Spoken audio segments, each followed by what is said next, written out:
শীর্ষ সন্ত্রাসী মোহাম্মদ সাইফুল ইসলাম ওরফে বার্মা সাইফুল এর বিরুদ্ধে অস্ত্র আইনে মামলা 2টি, প্রতারণা মামলা 2টি, চাঁদাবাজি ছিনতাই মামলা 5টি, অপহরণ মামলা 1টি, দস্যুতা মামলা 1টি, বিশেষ ক্ষমতা আইন মামলা 3টি, বিস্ফোরক আইনে মামলা 2টি, মারামারি জখম সংক্রান্ত মামলা 18টি সহ মোট 34টি মামলা তথ্য পাওয়া যায়। এছাড়া তার বিরুদ্ধে বিভিন্ন থানায় 17টি গ্রেফতারি পরোয়ানা মুলতবি আছে।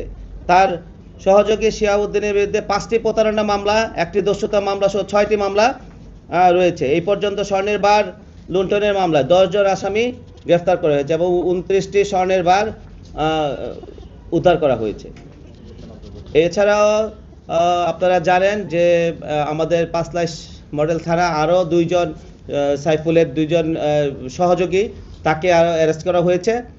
তারাও এটার সাথে সম্পৃক্ত আছে বলে জানা যায়।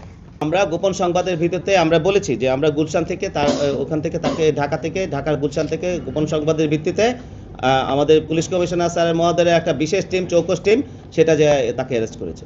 টানা তৃতীয়বার অর্জন করেছে দেশের সেরা সুপার ব্র্যান্ড স্বীকৃতি বসুন্ধরা টিস্যু।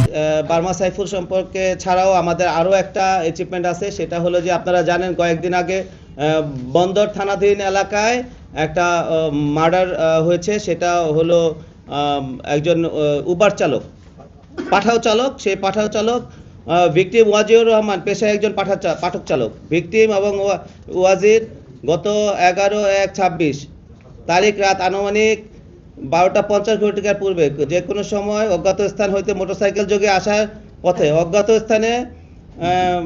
অজ্ঞাতনামা আসামিরা একই উদ্দেশ্যে ভিকটিম ওয়াজিউর রহমানকে হত্যার উদ্দেশ্যে পেটের মাঝখানে ছুরিকাঘাত করে।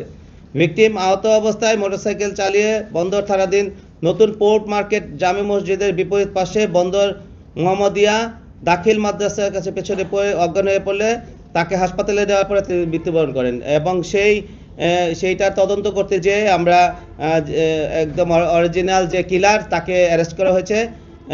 ডাউনমোর্নিং থানাধীন নোয়াপাড়া এক অভিযান পরিচালনা করে ভিকটির ওয়াজিউর রহমান 36কে খুনের সাথে জড়িত আসামি শহীদুল ইসলাম খোকনকে ছুরি সহ যে ছুরি দিয়ে সে আঘাত করে তাকে হত্যা করেছে তাকে অ্যারেস্ট করা হয়েছে এবং তার কাছ থেকে ওয়াজিউর যে ব্যবহৃত হেলমেট সেটাও উদ্ধার করা হয়েছে। এছাড়াও আমরা আরও কয়েকটা জিনিস বলতে চাই আপনাদের, সেটা হলো যে এছাড়া যে আমাদের এই জানুয়ারি 1 তারিখ থেকে আপনারা আজকে 14 তারিখ পর্যন্ত যদি আমাদের স্ট্যাটিস্টিক্স দেখেন, কিছু জিনিস দেখেন, সেটা হলো যে আমরা এই পর্যন্ত শীর্ষ সন্ত্রাসী সহ 14 জনকে অ্যারেস্ট করা হয়েছে। ছিনতাইয়ের ঘটনায় 201 জন ছিনতাইকারীকে গ্রেফতার করা হয়েছে। 33 জন চাঁদাবাজ গ্রেফতার করা হয়েছে। 210 জন কিশোর গ্যাংকে গ্রেফতার করা হয়েছে। 357 জন ডেভিল হান্ট গ্রেফতার করা হয়েছে। দেশীয় পিস্তল সহ অসংখ্য অস্ত্র উদ্ধার করা হয়েছে।